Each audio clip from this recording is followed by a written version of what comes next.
On today's show, car sales fell last month in the American market, but maybe not as badly as most are reporting.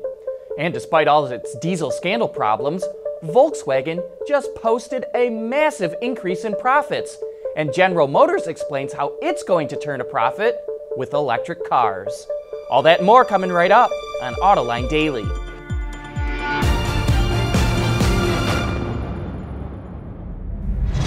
This is Autoline Daily, the show for enthusiasts of the automotive industry.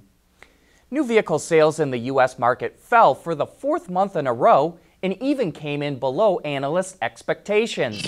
Automakers sold 1.41 million vehicles versus 1.48 million last year. The SAAR only reached 16.8 million versus 17.3 million a year ago. There was one less selling day in April this year, but even adjusting for that difference, sales were down 1.2%. The analysts at Ward's Auto point out that Easter fell in April this year. Last year, Easter was in March, and people typically don't do a whole lot of car shopping on the Easter weekend, so that may explain some of the weakness. But despite a tough market, 8 automakers saw their sales go up. Jaguar Land Rover had a blowout month, with sales surging nearly 40%. Volvo shot up nearly 20%. Audi posted a strong 9% gain, with Subaru up 8%. Volkswagen continued its recovery with a 5% improvement, with Hyundai not too far off from that. Nissan was the only major automaker to post a gain based on a daily selling rate basis.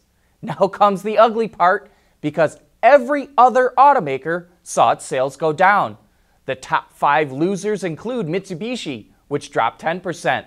The luxury side of the business showed real weakness, with BMW down 9% and Daimler down 5%. Mazda saw its sales fall 4%, while Ford was down 3.7%. The weakness in passenger car sales continued unabated. They were down 11% and only accounted for 38% of the market.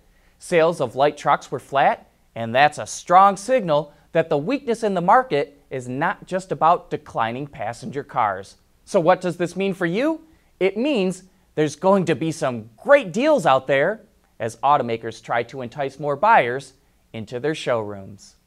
Still to come, a supplier company develops a plastic that can stand over 400 degrees Fahrenheit.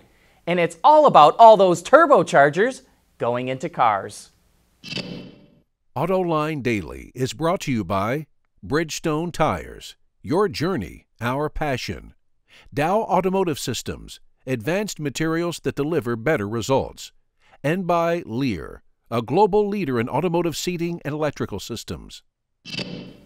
Even though Volkswagen is still dealing with lawsuits over its diesel scandal, the company's financials are surprisingly strong.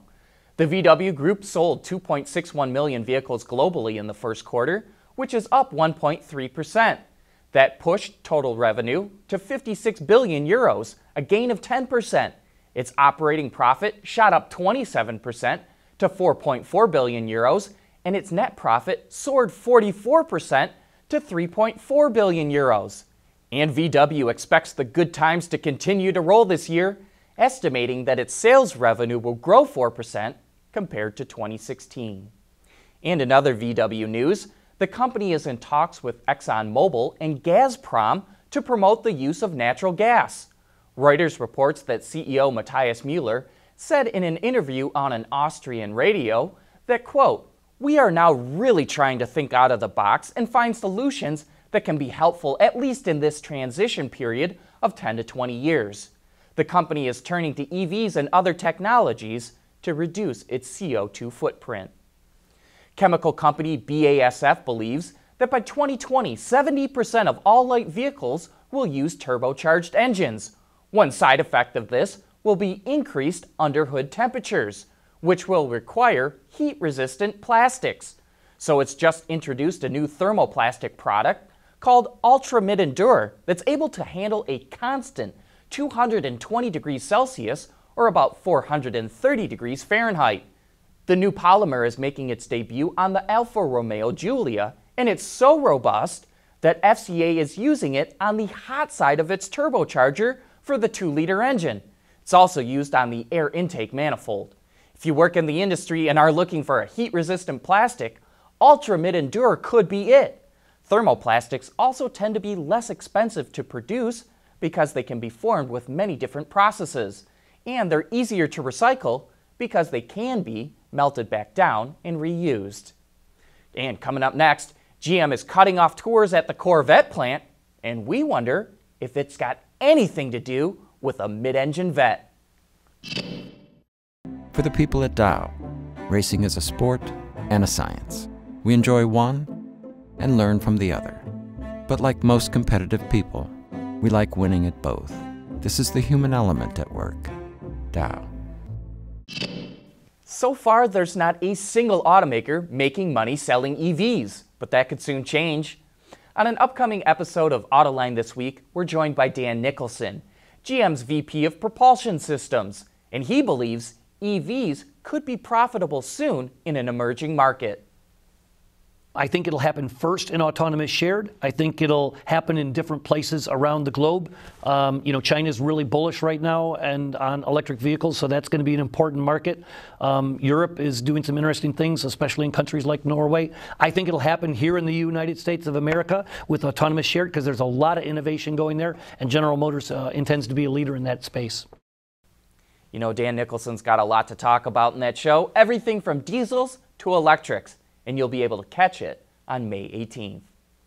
If you've ever wanted to tour the Chevy Corvette plant, you better get there soon. Tours will be suspended for the next 18 months starting on June 16th, but no official reason was given.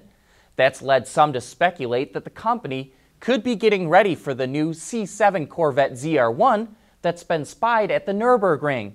But a year and a half is an awfully long time to retool a plant. So others believe Chevy may be making room for the long-rumored mid-engine Corvette. Last year, the Detroit News reported GM will unveil the mid-engine Vette early next year and start building it the following year.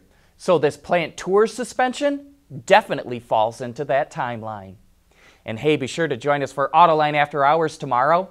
Seth Mearsma from Motor One, Lindsay Brooke from SAE, and Chester Dawson from the Wall Street Journal will be joining John to share their opinions and insights on what's happening right now in the automotive industry. But with that, we wrap up today's show. Thanks for watching. Please join us again tomorrow.